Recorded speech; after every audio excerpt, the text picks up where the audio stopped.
नमस्कार, स्वागत है आपका हॉर्नबिल टीवी भारत पर। आइए देखते हैं अब तक की खबरें। जनपद सुल्तानपुर में करोड़ों रुपए की डकैती कांड में कथित रूप से आरोपी रहे 1 लाख रुपए के इनामी बदमाश मंगेश यादव के पुलिस मुठभेड़ में मार गिराए जाने का मामला बेहद सुर्खियों में है।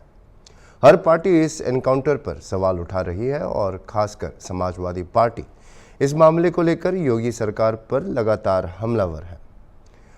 समाजवादी पार्टी का मानना है कि यादव होने के चलते मंगेश पर पुलिस कार्रवाई हुई है। मंगेश यादव को लेकर सपा मुखिया अखिलेश यादव द्वारा दिए जा रहे बयान पर भाजपा सांसद और यूपी के पूर्व पुलिस महानिदेशक ब्रजलाल ने करारा जवाब दिया है। हॉर्नबिल टीवी से बातचीत में ब्रजलाल ने बताया कि अखिलेश ही नहीं, उनके पिता स्वर्गीय मुलायम सिंह यादव कैसे आतंकवादियों और अपराधियों की पैरवी करते थे। आइए सुनते हैं। राज्यसभा सांसद ब्रजलाल जी हमारे साथ बात करेंगे। सर, जिस तरह से आपने खुद 2007 से मैं देख रहा हूँ, आपने खुद पुलिस को लीड किया है, उत्तर प्रदेश पुलिस को। एक समय था कि आप खुद उतर जाते थे बदमाशों का मूल्यह्रास लेने के लिए, लेकिन जिस तरह से मंगेश यादव को लेकर राजनीति हो रही, खासतौर से सपा मुखिया अखिलेश यादव कर रहे हैं, इसे आप किस वे में देखते हैं? अखिलेश यादव हमेशा राजनीति जाति बिरादरी धर्म के करते हैं। ये अखिलेश यादव जी नहीं, इनके पिताजी भी करते थे। 90 के दशक में पश्चिमी उत्तर प्रदेश में छबीराम यादव, पोथी यादव, महावीरा यादव, अनार सिंह यादव ने छलनी कर दिया था। बीपी सिंह सरकार आई और मजबूरी में वो एंटी डकैती एरिया एक्ट लाए और उसमें प्राविधान किया कि जो उनको पनाह देगा उन पर भी कार्रवाई होगी। और जब धड़ाधड़ कार्रवाई शुरू हुई तो मुलायम सिंह यादव जी ने कहा था कि बैकवर्ड को टारगेट किया जा रहा है, यादवों को टारगेट किया जा रहा है, और वही राजनीति आज अखिलेश यादव कर रहे हैं। मुठभेड़ में पुलिस की गोली जाति धर्म नहीं देखती, और जब मुठभेड़ होती तो उसकी जांच होती है, मजिस्ट्रेट करता है, और पुलिस गलती करती है तो उसको सज़ा देने का प्राविधान है। तो ये केवल जाति बिरादरी की राजनीति, जो अखिलेश यादव आतंकवादियों की राजनीति करते हों, उनके मुकदमे वापस लेते हों, सीधे आतंकवादियों के साथ खड़े हों। रामपुर अटैक में जिसमें 7 सीआरपीएफ जवान मारे गए, उन पाकिस्तानियों के मुकदमे वापस लिए।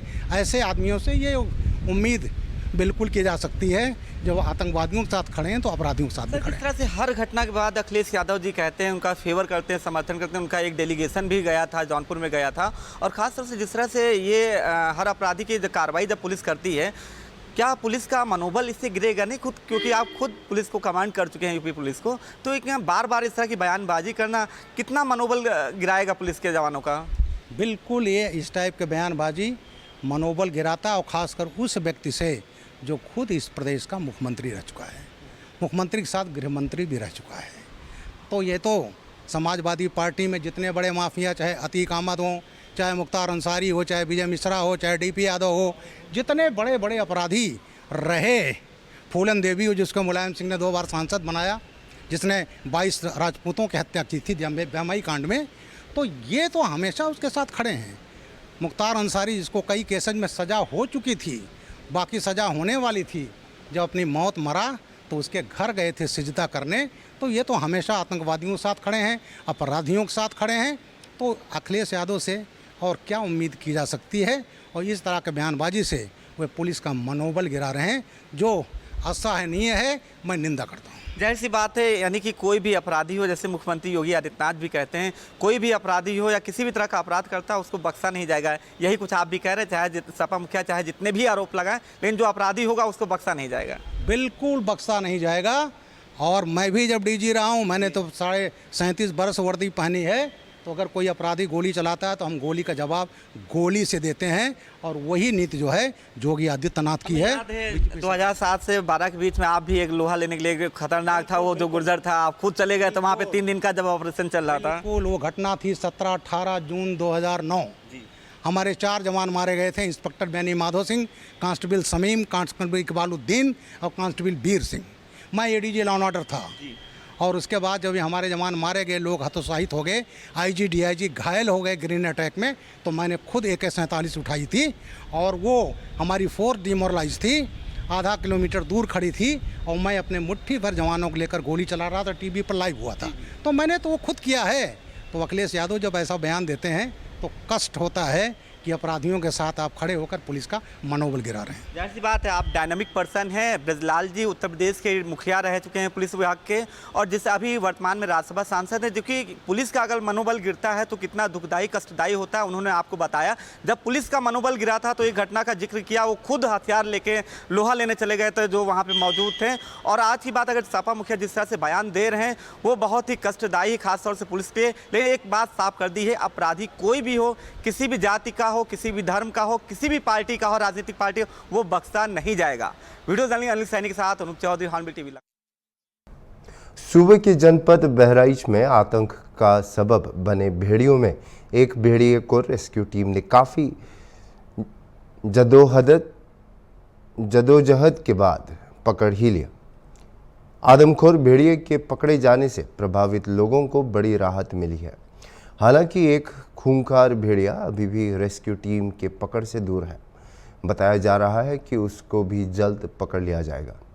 आदमखोर भेड़िए के पकड़े जाने को लेकर उत्तर प्रदेश सरकार के वन एवं पर्यावरण मंत्री डॉक्टर अरुण सक्सेना ने हॉर्नबिल टीवी से क्या कुछ कहा, सुनिए। गांव के लोगों में, आम जनमानस में जो आक्रोश मानव वन्य जीव संघर्ष के कारण पैदा होता है, इस संघर्ष से हम बचा सके। और मुझे लगता है कि बहुत आसान कार्य है। एक प्रशिक्षण, इसमें उचित प्रशिक्षण हो। कोई जानवर अचानक हमला नहीं करेगा। हिंसक से हिंसक जानवर होगा, वह अचानक किसी मनुष्य पे हमला नहीं करता। लेकिन हाँ, अपनी रक्षा के लिए जब उसके सामने कोई उपाय नहीं होता तो हिंसक होता है। और हिंसक तभी वह होता है जब एक दूसरे की सीमाओं का अतिक्रमण करते हुए दिखाई देता है। क्योंकि उसका कमांड एरिया में टाइगर आ गया तो स्वाभाविक रूप से तेंदुआ नीचे आएगा। टाइगर अगर भेड़िया के कमांड एरिया में आ गए तो भेड़िया वहां से नीचे आएगा और नीचे आएगा, मानव बस्ती के नजदीक आएगा। और फिर जब मनुष्यों से उसकी मुठभेड़ होती है और एक बार वह नरभक्षी होता है तो फिर उसके मुंह में आसान सा शिकार बनाने की एक इच्छा बलवती दिखाई देती है। और हमें इसके लिए स्थानीय स्तर पर लोगों को व्यापक पैमाने पर प्रशिक्षण देना पड़ेगा, प्रशिक्षित करना पड़ेगा, इसकी तैयारी करनी पड़ेगी। याद रखना, जीवन चक्र मनुष्य के साथ साथ जीव और जंतुओं के साथ भी मिलकर के बना हुआ है। इसके बगैर इस प्रकृति की और पर्यावरण की रक्षा संभव नहीं हो सकती। बहराइच में एक और बड़ी कामयाबी मिली है। 5वां जो आदमखोर भेड़िया कहा जा रहा था, आज उसको रेस्क्यू टीम ने उसको जो है पकड़ लिया है। अब बताया जा रहा है एक और भेड़िया है जिसको जल्द ही पकड़ लिया जाएगा। हमारे साथ मौजूद हैं वन मंत्री डॉक्टर अरुण सक्सेना जी, उनसे बात करेंगे। सर, जिस तरह से भेड़िया लगातार हमलावर हो रहे थे, कई लोगों की जान जा चुकी है, आज एक बड़ी उपलब्धि हुई है कि एक जो आदमखोर भेड़िया था वो पकड़ा जा चुका है। किस तरह से ऑपरेशन को पूरा अंजाम दिया गया है, कैसे उसको पकड़ा गया, थोड़ा सा जानकारी। देखिए, इधर कुछ दिन थे भेड़िए बहराइच में आ गए थे और कई बच्चों को उठा लिया उन्होंने। हमारा पूरा प्रयास था कि हम बच्चों को बचाएं और भेड़िए को पकड़ें। हमारे पास डिफरेंट ड्रोन से, कैमरा से ही सूचना थी कि 6 भेड़िए आ गए, 4 पहले ही पकड़ गए। ये 2 भेड़िए पकड़ में नहीं आ रहे थे, आज उनमें से एक सुबह पकड़ गया। इस तरह से 5 भेड़िए पकड़ गए और अभी हमें 6ठा और पकड़ना है। इसके साथ ही साथ हमारा पूरा प्रयास रहा लोगों को एजुकेट करने का, ताकि भेड़िया लोगों पे अटैक ना कर सके। ख़ास तौर से हमारा घर की कुंडी दरवाज़ा बंद करके रखो, कुंडी बंद करके रखो, बच्चों का विशेष ख्याल रखो। माताओं से कहा गया बच्चों की सुरक्षा का ख्याल रखो और बच्चों को अकेला मत खेलने दो। सड़क गली में बच्चे अकेले ना खेलें। रात में अंधेरे में, रात में घर के बाहर सड़क पर मत सो। खेतों में रात में मत जाओ। दिन में भी जाओ तो 2-4 लोगों के साथ जाओ और हाथ में लाठी रखो। रात को लोग पेट्रोलिंग करते थे ताकि किसी तरह के हादसे ना हो, टार्च और लाठी लेके चलते थे। आज हालत यह है कि उनमें भी कुछ पहले के मुकाबले दहशत कम हुई है। दहशत कम हुई और कहा जा रहा है जो आखिरी भेड़िया है, 6ठा भेड़िया, वो कमज़ोर हो चुका है, पैर से वो थोड़ा सा लंगड़ा के भी चल रहा, कहा ये भी जा रहा है। क्या लगता है कि वन विभाग की टीम को, जो रेस्क्यू टीम है, 6ठे भेड़िए को भी जल्दी पकड़ा जाएगा? ज़रूर पकड़ा जाएगा और बहुत जल्दी ही पकड़ा जाएगा। अच्छा, एक और जिस तरह से सर भेड़ियों के साथ सीआर भी जिस तरह से हमलावर हो रहे हैं, अभी मुख्यमंत्री जी खुद कह रहे हैं एक बहुत बड़ा चैलेंज है। इस चैलेंज से कैसे निपटा जाया था? वन्य जीव जिस तरह से हिंसक हो रहे हैं और लोगों पे हमला कर रहे हैं, ये इतना कितना चैलेंज मानते हैं आप? क्या इसको लेके आने वाले समय में कोई दिशा निर्देश देंगे कि इस तरह की घटनाएं ना हो, क्योंकि बहुत बड़ा चैलेंज है आने वाले समय के लिए? देखिए, माननीय मुख्यमंत्री जी ने कहा है जंगल और किसानों के खेत के बीच में फेंसिंग की जाए ताकि वहाँ पे बाड़ बनाई जाए ताकि जानवर उधर से ना आ सके। उसके साथ ही साथ ये जो फेंसिंग होगी इसमें हल्का करंट सोलर लाइट से या बिजली से छोड़ा जाए ताकि एनिमल को हल्का सा झटका तो लगे लेकिन वो मरे नहीं, ताकि वो जंगल के बाहर ना निकले। और हम ऐसा कार्य शीघ्र ही शुरू कराएंगे। देखिए, आप वन मंत्री हैं डॉक्टर अरुण सक्सेना जी, जिन्होंने कहा है कि कैसे पांचवा भेड़िया कैसे पकड़ा गया था ऑपरेशन के दौरान, छठा भेड़िया भी जल्द पकड़ लिया जाएगा। और सबसे बड़ी बात की है कि कैसे जो वन्य जीव हिंसक हो रहे हैं, लोगों पे हमला कर रहे हैं, उससे कैसे लोगों को बचाया जाए, उसको लेके भी आपने योजना बनाई कि आने वाले समय में वो योजना होगी ताकि जो वन्य जीव हैं वो थोड़ा सा उनको झटका लगे या थोड़ा सा कुछ उनको ऐसा लगे लेकिन वो उनकी जान, उनकी मौत ना हो। इस पर भी कार्य योजना के तहत कार्य चलेगा ताकि आने वाले समय में वन्य जीव के साथ साथ किसान और आम लोग भी सुरक्षित रहें। वीडियो जर्नलिस्ट अनिल सैनी के साथ Anoop Chaudhary, Hornbill TV, Lucknow. Mission Rozgar के तहत सूबे के युवाओं को सरकारी नौकरी का तोहफा मिला है। सीएम योगी आदित्यनाथ का दावा है कि सभी भर्तियां आयोग द्वारा निष्पक्ष और पारदर्शी तरीके से संपन्न हुई हैं। चयन प्रक्रिया में योग्यता के आधार पर ही युवाओं का चयन हुआ है, जबकि 2017 से पहले ऐसा नहीं था। वन विभाग के हमारे सभी अधिकारीगण एक पारदर्शी, शुचितापूर्ण भर्ती की प्रक्रिया संपन्न करके आज वन विभाग के 688 पदों पर नियुक्ति पत्र वितरण का एक कार्यक्रम संपन्न हो रहा है। अधीनस्थ सेवा चयन आयोग को मैं इस भर्ती की प्रक्रिया को एक समय सीमा के अंदर पूर्ण करने के लिए हृदय से धन्यवाद देते हुए आप सभी नवनियुक्त वन रक्षक और वन्य जीव रक्षकों का वन विभाग और उत्तर प्रदेश शासन का हिस्सा बनने के लिए मुख्यमंत्री योगी आदित्यनाथ ने आज फिर युवाओं को एक तोहफा दिया है। सरकारी नौकरी को तोहफा मिला है, उनको नियुक्ति पत्र बांटे हैं। आप देख सकते हैं लोक भवन के सभागार में यहाँ पर उत्तर प्रदेश अधीनस्थ सेवा चयन आयोग द्वारा चयनित जो अभ्यर्थी थे उनको नियुक्ति पत्र दिए गए हैं। तमाम अभ्यर्थी हैं, इनको मुख्यमंत्री योगी आदित्यनाथ ने खुद नियुक्ति पत्र दिए हैं।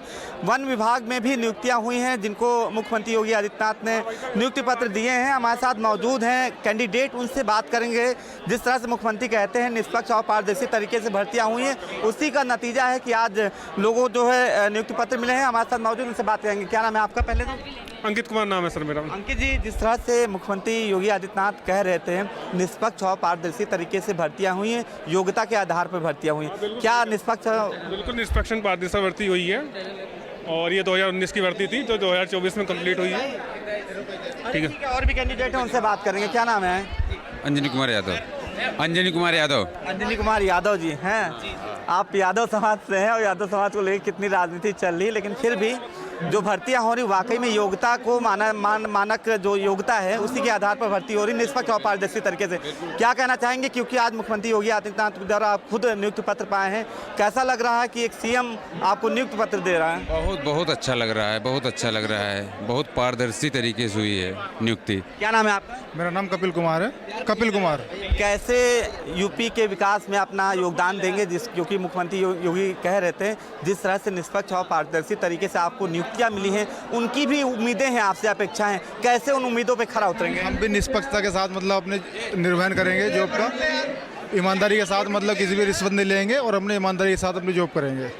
और भी लोगों से बात करेंगे। क्या नाम है? जी, मेरा नाम नितिन कुमार शर्मा है और मैं मुख्यमंत्री जी का तहे दिल से धन्यवाद करता हूं कि उन्होंने ईमानदारी एवं पारदर्शिता के कारण ये भर्ती पूर्ण करी है, जिसके कारण आज हम यहाँ खड़े हैं। मुख्यमंत्री जी के द्वारा ये नियुक्ति पत्र हमें जो प्राप्त हुआ है उसके लिए मैं बार बार दिल से धन्यवाद करता हूँ। कैंडिडेट हैं, काफ़ी खुश हैं। और भी लोगों से बात करें, क्या कहना चाहेंगे आप? सर, बहुत ही निष्पक्ष एवं पारदर्शिता पूर्व भर्ती हुई है। ये भर्ती अच्छा, और भी लोगों से बात करेंगे। आप लोग कहाँ का नियुक्ति पत्र मिला है? पॉल्यूशन कंट्रोल बोर्ड का। क्या नाम है आपका? जया यादव। जया यादव। जया यादव। जया जी, क्या कहना चाहेंगे, क्योंकि मुख्यमंत्री योगी आदित्यनाथ ने आपको नियुक्ति पत्र दिया है, कैसा लग रहा है आज का दिन और कैसे निष्पक्ष और पारदर्शी तरीके से काम करेंगे? जी, ये मुझे नियुक्ति पत्र पाकर के बहुत अच्छा लग रहा है कि मैं इस पद पर नियुक्त हुई हूँ और मैं इस जो एकदम पारदर्शी जो नियुक्ति प्रक्रिया हुई है उससे हम योगी आदित्यनाथ जी को धन्यवाद करते हैं, माननीय मुख्यमंत्री जी को। क्या कभी सोचा था कि नियुक्ति पत्र मिलेगा, ज्वाइनिंग होगी और मुख्यमंत्री योगी आदित्यनाथ खुद देंगे? नहीं, कभी नहीं सोचा। ये सपना था कि हम लोग को नियुक्ति पत्र मिले और मुख्यमंत्री जी के हाथों से मिलेगा, ये तो बिल्कुल नहीं सोचा था। बहुत खुशी हो रही है मुझे इसको। जाहिर सी बात ये खुशी का पल है, और जब मुख्यमंत्री, एक प्रदेश का मुख्यमंत्री कैंडिडेट को नियुक्ति पत्र बांटता है तो उनकी खुशी कितनी होती है।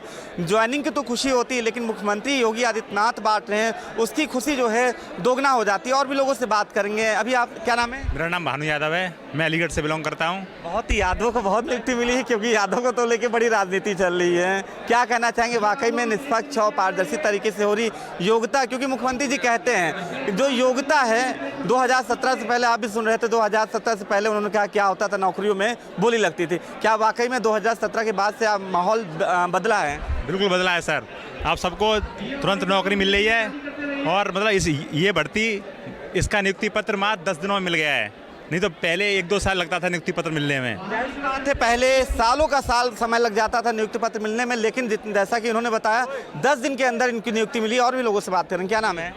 दिनेश कुमार सरोज है। क्या कहना चाहेंगे? हम ये कहेंगे है कि सर 10 दिन में इतना तेज काम कोई सरकार नहीं करी है। योगी जी के 10 दिन में नियुक्ति पत्र दे दिए, आज तक कोई सरकार ऐसे नहीं कर पाई। और वैकेंसी धड़ाधड़ दे रहे हैं, बच्चों को रोजगार मिल रहा है।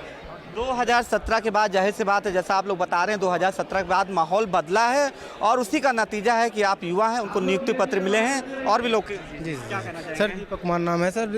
इतनी जल्दी नियुक्ति पत्र किसी की नहीं मिली जितनी जल्दी 10 दिनों के अंदर में भर्ती करा दी है।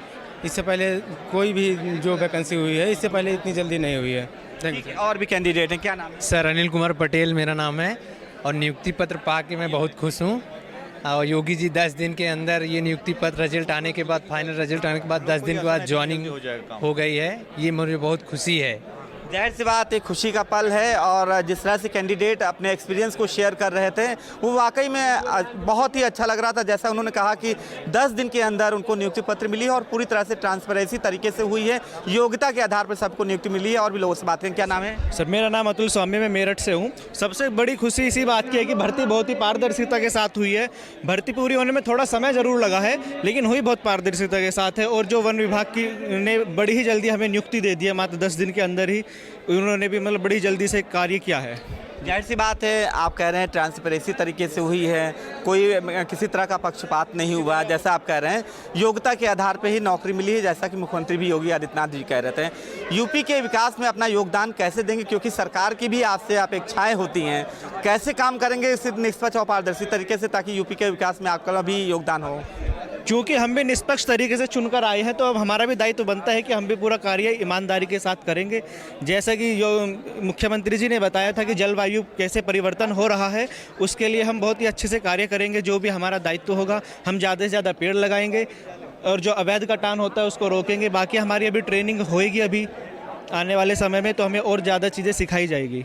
जाहिर सी बात है, आप तमाम कैंडिडेट्स हैं जो अपने एक्सपीरियंस को उन्होंने साझा किया हमसे, और एक ही बात कहा कि मुख्यमंत्री योगी आदित्यनाथ हैं, सब कुछ मुमकिन है, क्योंकि जिस तरह से उनकी भर्ती हुई है और जितने कम समय में उनको भर्ती नियुक्ति पत्र मिले हैं, उसी आधार पे उसी को लेकर काफ़ी खुश हैं। और इनका साफ कहना है जिस तरह से निष्पक्ष और पारदर्शी तरीके से उनकी नियुक्तियाँ हुई हैं, उनकी भर्तियाँ हुई, उसी तरह से निष्पक्ष और पारदर्शी तरीके से काम करेंगे ताकि यूपी के विकास में इनका भी अपना योगदान दे सकें।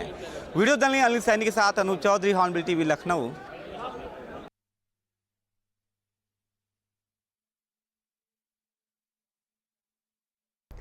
मिशन रोजगार के तहत सूबे के युवाओं को सरकारी नौकरी का तोहफा मिला है। सीएम योगी आदित्यनाथ का दावा है कि सभी भर्तियां आयोग द्वारा निष्पक्ष और पारदर्शी तरीके से संपन्न हुई। चयन प्रक्रिया में योग्यता के आधार पर ही युवाओं का चयन हुआ है, जबकि 2017 से पहले ऐसा नहीं होता था। जिन युवाओं को सरकारी नौकरी मिली है वे वन पर्यावरण एवं प्रदूषण विभाग में वन रक्षक, वन जीव रक्षक और अवर अभियंता के पदों पर विभाग को अपनी सेवाएं देंगे। नियुक्ति पत्र को लेकर विभागीय मंत्री डॉक्टर अरुण सक्सेना ने हॉर्नबिल टीवी से क्या कुछ कहा, सुनिए।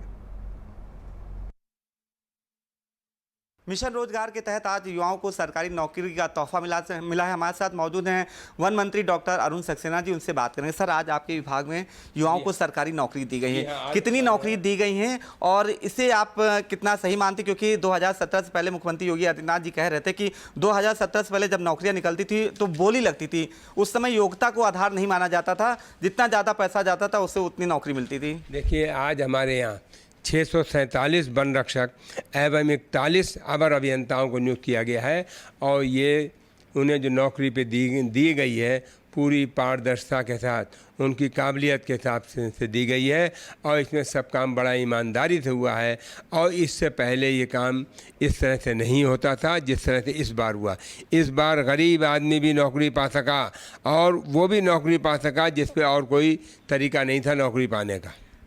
मान्य जी, अभी हम बात कर रहे थे उनसे, जो कैंडिडेट थे उनका कहना था कि बहुत ही जल्दी नियुक्ति पत्र मिला है 10 दिन के अंदर, क्योंकि योगी है तो मुमकिन है उत्तर प्रदेश में। क्या वाकई में इतनी ट्रांसपेरेंसी प्रेसी और इतनी जल्दी कैसे नियुक्ति पत्र मिल गया? देखिए, हमारे जो आयोग है उसने जैसे ही नाम सेलेक्ट करके दिए, हमने आगे की कार्रवाई बहुत तेज़ी से बढ़ाई, क्योंकि जो काम कई महीने में होता था वो हमने कुछ घंटों में करके किया ताकि जल्दी से जल्दी लोगों को रोज़गार मिले और वो अपने काम पर आएँ।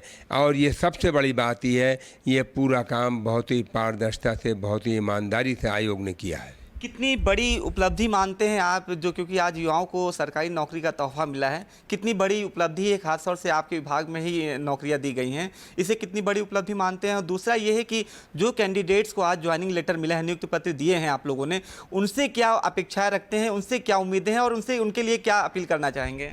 देखिए, ऐसा है, हम कैंडिडेट से कहेंगे संवेदनशील रहो, गरीब आदमी की बात बड़े सम्मान से सुनो, काम बहुत ईमानदारी से करो, मेहनत से करो, आगे भी अपनी तरक्की की सोचो और जो काम तुम्हें दिया गया है उसे पूरी ईमानदारी से, पूरी मेहनत से करो, लक्ष्य अपना निर्धारित करो, वो काम ज़रूर करो, वनों की और वन्य जीवों की रक्षा करो। जाहिर सी बात है, जिस तरह से डॉक्टर अरुण सक्सेना जी ने बताया है, जिस तरह से निष्पक्ष और पारदर्शी तरीके से अभ्यर्थियों को नौकरी मिली है, नौजवानों को उसी निष्पक्ष और पारदर्शिता तरीके से उनसे उम्मीदें हैं कि उसी तरीके से अपना काम करें ताकि यूपी के विकास में उनका भी अहम योगदान हो सके। वीडियो जर्नलिस्ट अनिल सैनी के साथ अनूप चौधरी, हॉर्नबिल टीवी, लखनऊ। अभी के लिए इतना ही और खबरों के लिए आप देखते रहिए हॉर्नबिल टीवी।